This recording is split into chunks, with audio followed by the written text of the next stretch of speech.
Hey everybody, welcome back to microbeerreviews.com, and boy do I have a doozy for you here. This is a beer that I would say 99.6% of the people that watch this video will not be able to find this beer, but it's part of the reason why I did this video.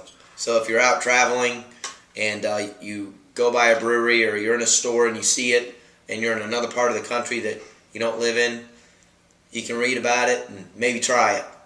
This beer came from what is called the Weeping Radish Brewery. Most people have probably never heard of the Weeping Radish Brewery. It's in North Carolina. It's just north of the Outer Banks on the coast of North Carolina, in between Kitty Hawk and Elizabeth City, in a town called Jarvisburg. So, if you look up their website, it's weepingradish.com. It's almost like a huge barn. They have a restaurant there. They make their own sausage. The brewery's in the back of the building. They do tours every Wednesday at 11 a.m. I bought this bottle because this is their version of a growler. You have to pay a $3 deposit, and it's, I think, $3.50 for the beer, so total is $6.50, which I think is a phenomenal deal for a beer this size. It's a quart, it's 1 liter, and it's what this is called their Fest, and their Fest is described as a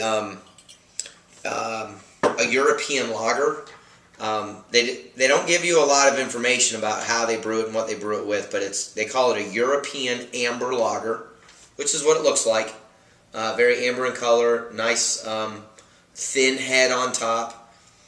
It's got a very, what I would call, European smell to it. It almost smells like Heineken, kind of that skunky lager smell.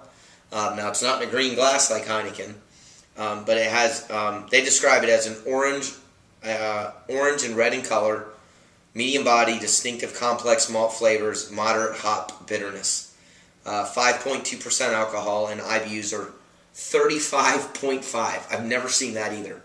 Most people just put 35 or 36. 35.5. I think that's pretty cool that they know that, or that they actually market that way. So, and I mean, the other cool part about this is just the way this bottle is presented. It's really cool. So when you pop it, it had a nice, good, I won't do it now, but good pop. I always pour my beers beforehand, only because I've had some catastrophes happen, and I also take pictures of it afterwards with the bottle and the beer and put it on our website, microbeerreviews.com.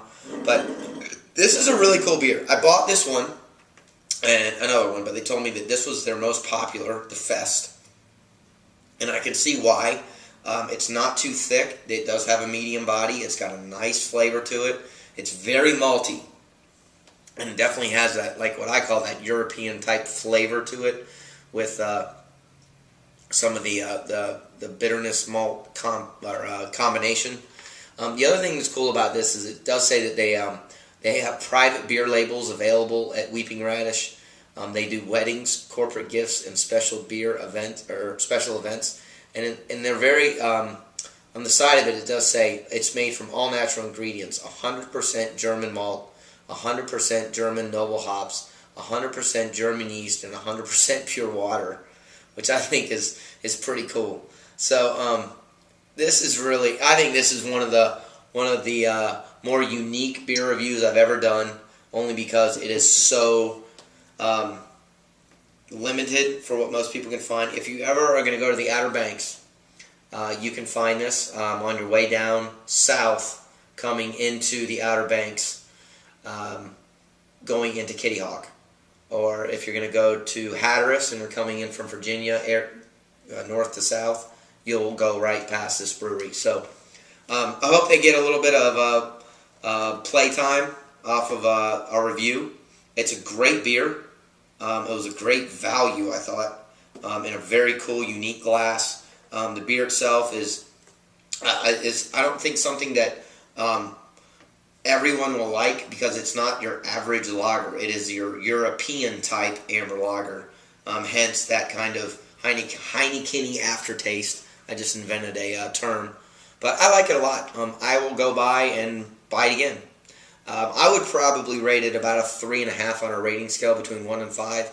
I definitely would buy it again. It's something I would definitely trade with other people. I bought another one of these to trade with somebody that I trade beers with. That he's going to do a backflip. That I brought it to him not only because of it being something you can't buy in the store anywhere in North Carolina, and we live in North Carolina, but more importantly, it's something that he'd never have access to. So that's why you enjoy unique craft beers. So thank you, Weeping Radish. You brought me a good beer and in a very unique location. And they definitely know how to brew some good beer. It's a very clean, crisp beer. And I will enjoy it. So let us know if you've ever tried it, ever seen it anywhere. And leave us some comments. Thanks for watching. See you again real soon. Cheers.